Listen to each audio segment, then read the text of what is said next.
Hi everyone, my name is Charlie and today I have my March book haul. The first book that I have is The Patriots by Sana Krasikov. I saw this book mentioned over on a Book Olive's channel and it seemed like something that I would be interested in. Florence Fine is growing up in 1930s Brooklyn. She ends up receiving a job offer in Moscow. She is someone who has always wished to pursue some sort of life for herself, make something of herself. And a few years down the line, after everything goes on in Moscow, she ends up returning to America to discover that it has forgotten about her. That's from the blurb. Then her son ends up travelling back to Moscow for a transcontinental deal years down the line and begins to piece together pieces of his mother's life. And it says that the book is going to discuss Russia through the 20th century, and again it's a part of the world and a history that I don't know about, so I was quite interested to read this fictional account and see whether this might lead me to go on and read some more non-fiction texts about the time and just learn more about that time period. And a book Olive talks a lot about Russia, and it's through her channel that I developed an interest in this sort of thing because she does make it a very accessible topic. The next book that I have is Harmless Like You by Rowan Hisayo Buchanan.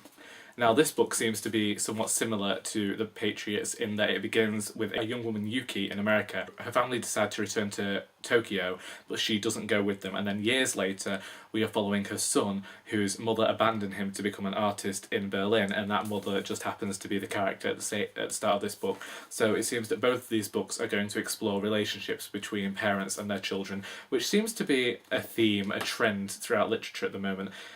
We've seen it in the Nicks, and we'll see how I feel about these two books, hopefully quite soon. Next we have The Witchfinder Sister by Beth Underdown. This is about the Witchfinder General way back in history. A young woman, Alice, returns to her childhood home, which her brother now owns, and her husband has died, which means she has to return, and she is pregnant with his child. And when she gets there, she discovers that her brother is rounding up witches, and it says that he, on the back, that he murdered 106 women, and he did this legally.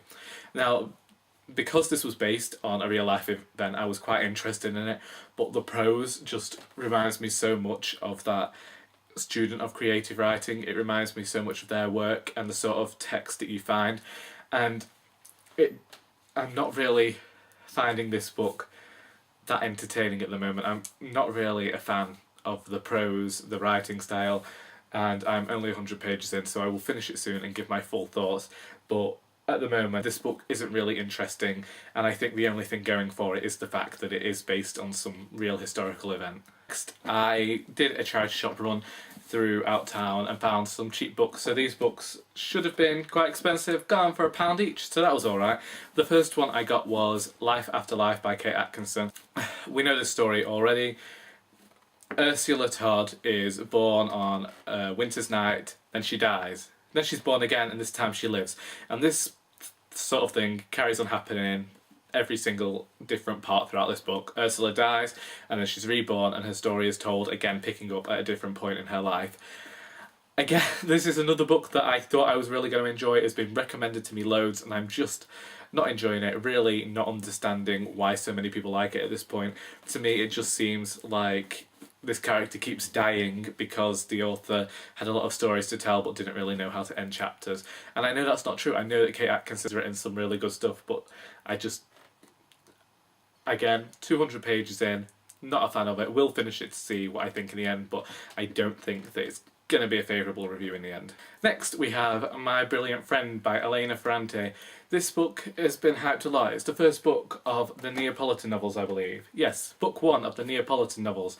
Loads of people have talking about this. It seems to explore this friendship over a period of time over these characters' lives, and a lot of people seem to enjoy it, so we'll see what I think. So, next I have Nutshell by Ian McEwan. Not gonna lie, the purchasing of this book was completely inspired by Sophie Carlin, because she talks about this book all the time, and apparently it's Hamlet retold from the perspective of a fetus.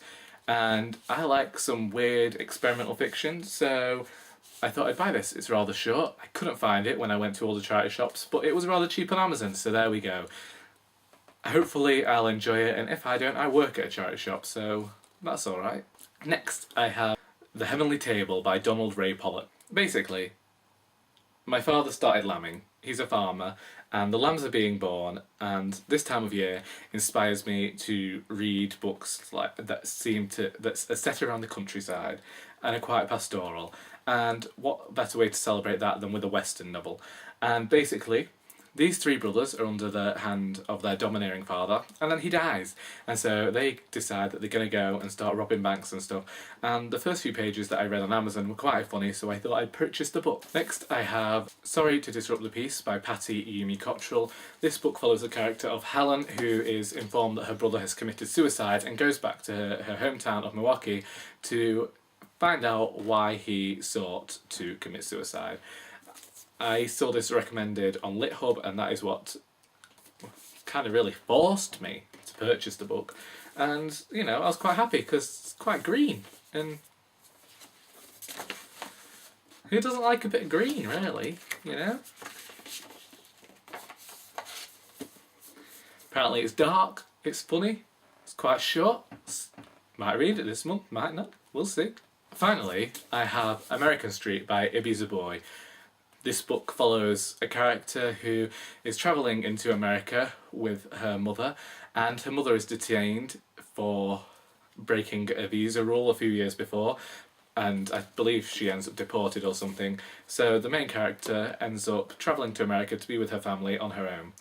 And apparently it's going to explore immigration and someone mentioned there was some elements of magical realism in here. And I bought the book before I discovered that it was YA, and it's not that I have a problem with young adult literature. I've read it before, I still have it on my shelves. It's just that I don't tend to buy as much anymore, and that's only a thing that's happened within the last year, but we'll see if I enjoy it. Anyway, am I the only idiot who thought to decide to start filming when the sun's going down? Probably. I don't know. Them's the books. If you've read any of them and would like to discuss them, please feel free to do so in the comments. I hope you enjoyed this video, and until next time, that is all.